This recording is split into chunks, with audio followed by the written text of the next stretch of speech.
یا ایھا الذین آمنوا توبوا الی اللہ توبۃ نصوحا، اہل ایمان رجوع کرو اللہ کی جناب میں، لوٹو پلٹو توبہ کرو، اور وہ توبہ بھی نہایت خالص توبہ ہو۔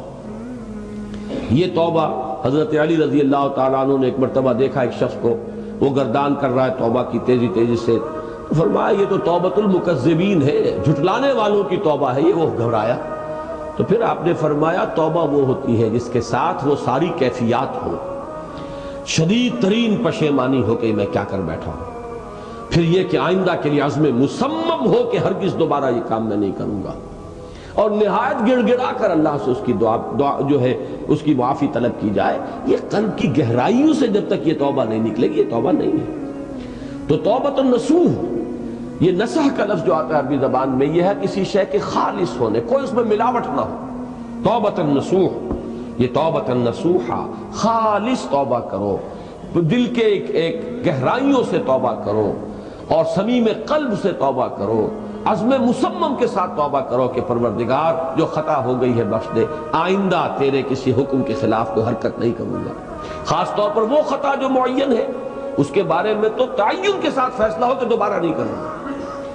اس میں ہو سکتا ہے، جیسا کہ میں نے شاید آج دن میں کسی گفتگو میں عرض کیا تھا، بعض طبائع ہوتی ہیں مریض، ان کی قوت ارادی جو ہے کمزور ہوتی ہے۔ اس وقت وہ خلوص دل سے بھی اگر طے کر رہے ہیں کہ یہ کام دوبارہ نہیں کروں گا، تو وہ کمزور قوت ارادی کی وجہ سے اس پر قائم نہیں رہ سکتے، کل یا پرسوں یا کچھ عرصے کے بعد پھر پھسل جاتے ہیں۔ اس سے وہ توبہ باطل نہیں ہوگی۔ اس بات کو سمجھیے، یہ نہ سمجھیے کہ میں انکریج کر رہا ہوں، لیکن مسئلے کو سمجھ لیجیے۔ جس وقت انسان توبہ کر رہا اس وقت عزم مصمم کا ہونا ضروری ہے۔ اب یہ اللہ جانتا ہے ہمارے دل کے اندر کے حالات کو، ہماری کیفیات کو۔ اگر اس وقت عزم مصمم ہے تو توبہ صحیح ہو جائے گی، پھر اگر خطا ہو گئی پھر توبہ کرو، پھر خطا ہو گئی اور پھر توبہ کرو۔ بازا بازا ہر چہ ہستی بازا، در کافر و گبر و بت پرستی بازا، این درگاہ ماں درگاہ نومیدی نیست، صد بار اگر توبہ شکستی باز آ۔ اگر 100 مرتبہ بھی توبہ ٹوٹ گئی ہے کوئی پرواہ نہیں، جب تک یہ زندگی کا تسلسل چل رہا ہے۔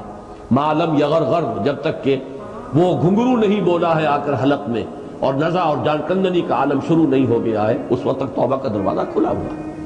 لیکن جس وقت توبہ کر رہا ہے آدمی، اب یہ آدمی اپنے آپ کو دھوکہ دے لے گا تو دوسری بات ہے، لیکن اللہ جانتا ہے اس وقت اگر عزم مصمم ہے تو توبہ درست ہو جائے گی۔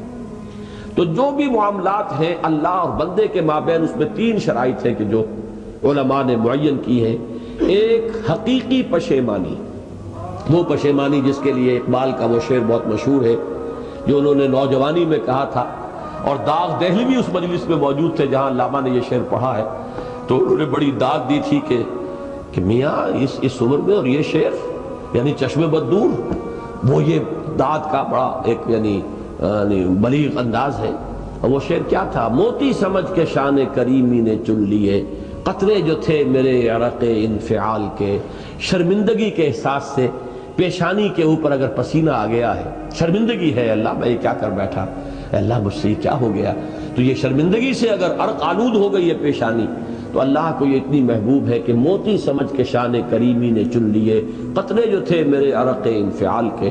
حدیث میں یہ مضمون آیا ہے، اللہ کو کتنی خوشی ہوتی ہے اپنے بندے کے توبہ سے۔ بائبل کی ایک سٹوری جو ہے دی پروڈیگل سن، وہ آپ کو یاد ہوگی کہ ایک شخص کے کئی بیٹے تھے، اکثر جو تھے سارے بڑے فرمانبردار، بڑے عمدار، سعادت مند کام کرنے والے، ایک تھا نٹکھٹ قسم کا شریر، وہ اپنی دولت بھی بٹوا کے لے گیا، اور پھر وہ بہت سال کے بعد آیا ہے تو سخت یعنی فقیری کے اور قلاشی کے عالم میں باپ نے واقعی سب سے توجہ ہٹا کر اپنی ساری محبت کا مرکز پھر اس بچے کو بنا لیا، اپنے بیٹے کو۔ تو وہ سعادت مند بیٹے تھے، انہوں نے کہا کہ یہ کیا کیا آپ نے، یہ ایسا اور یہ ایسا اور یہ ایسا اس نے یہ کیا، اور آج آپ پھر اس کے لیے وہی آپ کی محبت جو ہے وہ یہاں پھر اس کے جو ہے شامل حال ہو گئی ہے۔ تو انہوں نے کہا کہ تم دیکھتے نہیں کہ اگر کوئی چرواہا ہو اور اس کی اگر 100 بھیڑیں اور بکریاں ہیں، تو اگر کوئی بھیڑیا کسی ایک بکری کو اٹھا کر لے جائے تو وہ 99 کو چھوڑ کر اس کے پیچھے بھاگتا ہے اس کو بچانے کے لیے۔ جو میرے ہیں وہ تو ہے ہی ہے، جو مجھ سے دور چلا گیا تھا وہ اگر لوٹ کر آیا ہے تو در حقیقت یہ ہے میری توجہ کا اور میری محبت کا سب سے زیادہ مستحق۔ یہی معاملہ اللہ کا. یہ در حقیقت ایک پیرابل ہے، ایک کہانی ہے جس میں اللہ کی وہ شفقت جو ہے اپنے گناہگار بندوں کے جو شامل حال ہوتی ہے جب وہ توبہ کرتے ہیں، جس کے لیے حدیث میں آخری بات بیان کر دی گئی کہ تصور دیا گیا ہے کہ ایک لق و دق صحرا میں ایک شخص سفر کر رہا تھا. ایک ہی اونٹنی سواری کی، اسی پر اس کا راشن بھی تھا، پانی بھی تھا. تھوڑی دیر کے لیے وہ ایک درخت کے سائے میں بیٹھا سستانے کے لیے، دھوپ کی تمازت سے بچنے کے لیے. تو ذرا بیٹھا بیٹھا اونگ گیا. اب جو آنکھ کھلی تو دیکھا کہ اونٹنی غائب ہے. اس کا سفر کا ذریعہ وہی، پانی اسی پر، راشن اسی پر، گویا کہ کل زندگی کا ذریعہ جو ہے وہ اونٹنی تھی اس کی. لق و دق سے رہا ہے، کہاں جائے؟ کہیں پانی نہیں، کچھ کھانے کے لیے نہیں. دیوانہ وار دوڑتا ہے دائیں بائیں ادھر ادھر اونٹنی کو ڈھونڈنے کے لیے، کہیں سراغ نہیں ملتا. تو وہ اب موت کے انتظار میں درخت کے نیچے آ کے بیٹھتا تھا. مایوسی کی انتہا، موت کا انتظار کہ اچانک دیکھتا ہے کہ اونٹنی تو کھڑی ہوئی ہے. تو اب اس پر شادی مرگ کی کیفیت طاری ہوتی ہے. وہ کہنا تو یہ چاہتا تھا اللہ میں تیرا بندہ ہوں تو میرا رب ہے، کہہ یہ جاتا ہے کہ اللہ تو میرا بندہ میں تیرا رب ہوں. زبان لڑکھڑا گئی ہے اس خوشی کی شدت کی وجہ سے.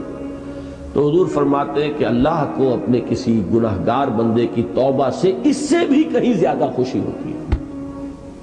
تو اس کو ذہن میں رکھیے، توبہ کا بڑا اونچا مقام ہے. ہمارے ہاں شرائط بھی سخت ہیں. 3 شرطیں وہ، ایک عزم مصمم، ایک پشیمانی، حقیقی پشیمانی. نمبر 2 عزم مصمم کہ اب دوبارہ نہیں کروں گا. نمبر 3 ایک مرتبہ ضرور اس کام کو چھوڑ دینا. یہ گویا کہ اس کے عزم مصمم کا فوری ثبوت ملنا چاہیے. کچھ دنوں کے بعد پھر کہیں جذبات کا رحلہ آئے، کوئی اور خطا ہو جائے، بات دوسری ہوگی. اور جو حقوق العباد کا معاملہ، اس میں 4تھی شرط اور ہے. اس لیے کہ حقوق العباد کی کوتاہی جو ہے اللہ تعالیٰ معاف نہیں فرمائیں گے.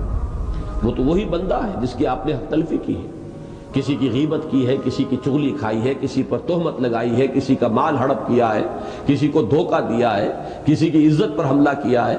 تو وہ تو وہی معاف کرے گا. یا یہ کہ آپ کی جو نیک اعمال ہیں وہ اس کو دے دیے جائیں گے قیامت کے دن، اور اگر آپ کے اعمال ختم ہو جائیں گے تو اس کے گناہ جو ہے وہ آپ کے کھاتے میں ڈال دیے جائیں گے. بہرحال جو 4تھی شرط ہے حقوق العباد کے معاملے میں کوتاہی میں توبہ کی، وہ یہ ہے کہ آپ یا معافی طلب کریں یا تلافی کریں اس شخص کی جس کے حقوق کو آپ نے طلب